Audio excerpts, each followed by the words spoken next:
Police भरतीमध्ये बुद्धिमत्ता चाचणी या विषयावरील कूट प्रश्न या प्रकरणावरचे खूप प्रश्न विचारले जातात. त्यापैकी आपण एक प्रश्न घेऊन आलो. एका शाळेत 35 विद्यार्थ्यांमागे 2 शिक्षक आहेत.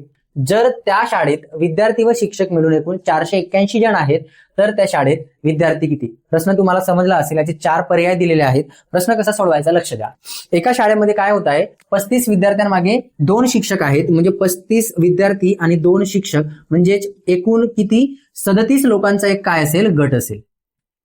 बरोबर. म्हणजे आता आपण असं म्हणू शकतो की 481 जे काय आपली विद्यार्थी आणि शिक्षक मिळून जी काही टोटल आहे एकूण संख्या आहे तेच किती आहे?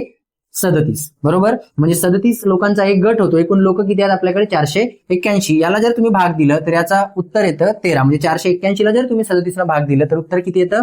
13 येतो. म्हणजे आपण असं म्हणू शकतो की शिक्षकांचा आणि विद्यार्थ्यांचे मिळून असे किती गट तयार होतील? तर एकूण 13 गट तयार होतात.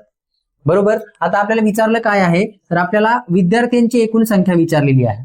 बरोबर. तर 35 हे काय आहेत? विद्यार्थी. बरोबर. आणि याचे किती गट आहेत? तर 13 गट आहेत. म्हणजे 35 गुणिले 13 जर तुम्ही केलं तर जे काही तुमचं उत्तर येईल ते तुमचं काय असणार आहे? या प्रश्नाचं उत्तर असणार आहे. म्हणजे एकूण विद्यार्थी संख्या असणार आहे. 13 पंचे 65 अशी 5, हातचे किती? 6, 13 39 आणि 6 किती? 45. म्हणजे या प्रश्नाचं उत्तर काय असणार आहे?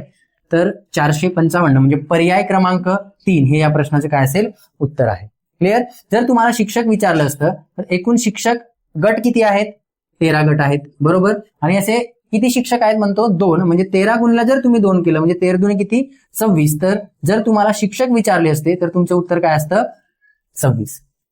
प्रश्न तुम्हाला समजला असेल तर अशाच नवनवीन प्रश्नांसाठी या चॅनलला सबस्क्राईब करा. भेटू अशाच पुढच्या व्हिडिओमध्ये. तोपर्यंत जय हिंद. अभ्यास करत राहा.